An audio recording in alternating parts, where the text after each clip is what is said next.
Hi friends, అందరూ ఎలా ఉన్నారు? ద సీక్రెట్ లెటర్ సిరీస్లో ఇది పార్ట్ 3. ఒకవేళ మీరు పార్ట్ 1 అండ్ పార్ట్ 2 చూడకుంటే కింద డిస్క్రిప్షన్లో లింక్స్ ఇస్తున్నాను, వెళ్ళి చూసేయండి. ఇక స్టోరీ విషయానికి వస్తే, డైరీ చదివి సావిత్రి గురించి తెలుసుకున్న అర్జున్ ఇంటికి వెళ్ళిపోతాడు. మరుసటి రోజు అంజలిని కలిసి మొత్తం వివరిస్తాడు. అంజలి కళ్ళల్లో ఆశ్చర్యం, భయం రెండూ కనబడతాయి. అర్జున్ నెమ్మదిగా అంజలితో ఇలా అంటాడు, చివరి పేజీలో మీడియాకి ప్రూఫ్ సబ్మిట్ చేయాలి అని రాసి ఉంది. మరి అది జరిగిందో లేదో తెలియదు. ఇంతలో అంజలి, మనం ఒక పని చేద్దాం, ఒకసారి ఓల్డ్ న్యూస్ పేపర్స్ని చూద్దాం, ఏమైనా ఇన్ఫర్మేషన్ దొరుకుతుందేమో అని అంటుంది. సరే అని ఇద్దరు ఓల్డ్ న్యూస్ పేపర్ సెర్చ్ చేస్తూ ఉంటారు. అందులో ఒక హెడ్లైన్ ఇలా రాసి ఉంటుంది, కొత్తకోట బంగారు నిల్వల ప్రాజెక్ట్ నిలిపివేశారు అని. ఆ ఆర్టికల్లో ఇలా వివరంగా రాసి ఉంటుంది, స్థానిక గ్రామాల ప్రజల ఆందోళన వలన మరియు ప్రాజెక్టు వల్ల భూగర్భ జలాలు కలుషితమయ్యే అవకాశం ఉన్నందున, అలాగే కొంతమంది అధికారుల అవినీతి కారణంగా ప్రభుత్వం ప్రాజెక్ట్ నిలిపివేసింది అని. ఇంతలో అంజలి మెల్లగా అర్జున్తో ఇలా చెబుతుంది, అంటే సావిత్రి గారి నిరసనల వల్లే ప్రాజెక్ట్ ఆపేశారు. అంతలో అర్జున్, అలా అయితే వాళ్ళు కనపడకుండా పోయిన వెంటనే ప్రాజెక్ట్ని ఆపేయాలి. కానీ ఈ న్యూస్ పేపర్ చూసావా, వాళ్ళు వెళ్ళిపోయిన 2 ఏళ్ళకి ప్రాజెక్ట్ని స్టాప్ చేశారు. అంటే వాళ్ళు వెళ్ళిపోయిన తర్వాత ఏదో జరిగింది. మరి అది తెలుసుకోవడం ఎలా అని ఊర్లో ప్రజలని అడిగి చూశారు. కానీ ఎవరు నోరు విప్పలేదు. ఇంకా చేసేదేమీ లేక ఇంటికి తిరిగి వెళ్ళిపోయాడు అర్జున్. ఆ రోజు సాయంత్రం మళ్ళీ ఒక లెటర్ డోర్ దగ్గర ఉంటుంది.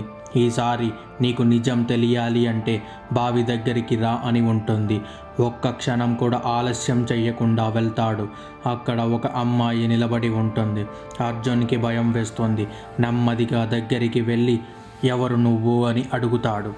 అప్పుడు ఆ అమ్మాయి నెమ్మదిగా అర్జున్ వైపు తిరిగి, నా పేరు మీనా, సావిత్రి కూతురుని అని అంటుంది. అర్జున్ ఆశ్చర్యంగా, ఏంటి, సావిత్రికి కూతురు ఉందా? అప్పుడు మీనా, అవును, నేనే తన కూతురుని అని అంటుంది. మీనా మెల్లగా అసలు ఏం జరిగిందో చెప్పడం మొదలుపెట్టింది. నాకు అప్పుడు 7 ఏళ్ళు.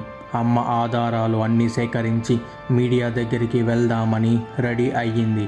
ఈ విషయం తెలిసిన సర్పంచ్ తన మనుషులతో అమ్మని చంపడానికి వచ్చాడు. దాంతో అమ్మ నేను భయంతో పరిగెత్తడం మొదలుపెట్టాం. అలా పరిగెత్తుతూ ఈ బావి దగ్గరికి వచ్చాము.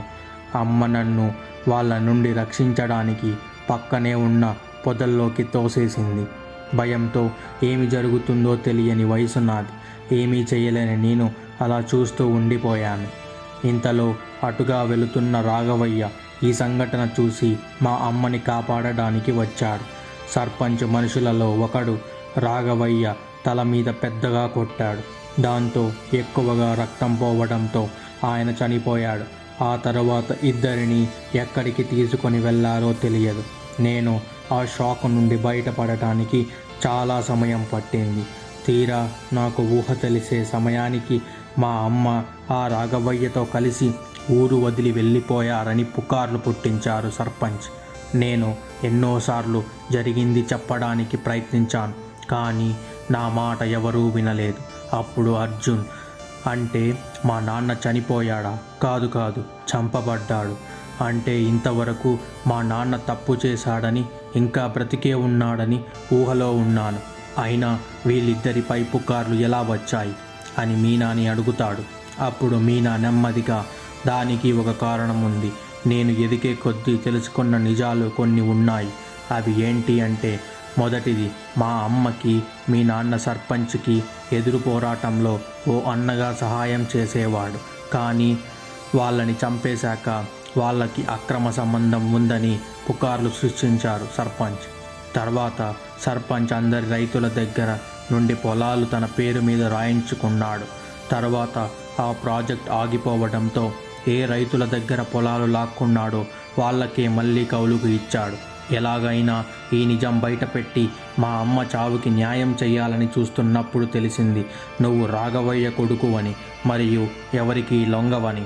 అంతే, వెంటనే ఈ నిజం బయటికి రావాలంటే నువ్వే కరెక్ట్ అనిపించింది.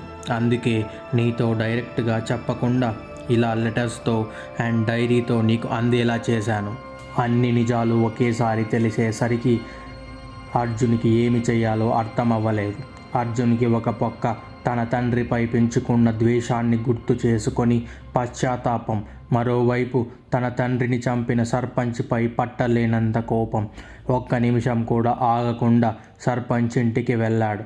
వెళ్ళగానే సర్పంచ్, ఏరా అర్జున్, ఇలా వచ్చావు, ఏం కావాలి అని అడుగుతాడు. ఆవేశంతో ఉన్న అర్జున్, నాకు కావాల్సిన వాటికి ఈరోజే సమాధానం దొరికింది. నేను ఇవ్వాల్సిన కొన్ని ఇవ్వాలని ఇక్కడికి వచ్చాను అని అంటాడు. దాంతో సర్పంచ్, ఏంట్రా అర్జున్, ఏవేవో వాగుతున్నావు, నువ్వు కూడా మీ నాన్నలాగా ఎవరో ఒకరితో వెళ్ళిపో, జీవితం హ్యాపీగా ఉంటుంది అని అంటాడు. ఆగ్రహంతో ఉన్న అర్జున్, నువ్వు చెప్పే మాటలు నిన్నటి వరకు నేను నిజమని అనుకునేవాడిని, కానీ ఈరోజే తెలిసింది మా నాన్నని చంపింది నువ్వే అని. ఈ రోజుతో నీకు ఈ భూమి మీద నూకలు చెల్లిపోయాయి. ఇక పైకి వెళ్ళి మా నాన్నకి క్షమాపణ చెప్పు అని ఆవేశంగా వెళ్ళి కొట్టి చంపేస్తాడు. ఆ తర్వాత ఎవరి భూములు వారికి ఇచ్చేస్తాడు.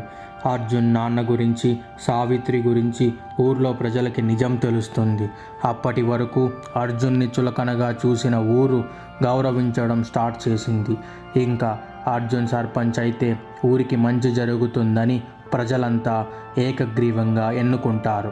మీరు ఇంతవరకు వీడియో చూసుంటే ఖచ్చితంగా స్టోరీ నచ్చిందని అనుకుంటున్నాను. ఒకవేళ నచ్చితే లైక్ అండ్ షేర్ చేయండి. మన ఛానల్ని సబ్స్క్రైబ్ చేసుకోండి సో దట్ మన వీడియోస్ మిస్ అవ్వరు. ఈ స్టోరీ ఎలా అనిపించిందో కామెంట్ చేయండి.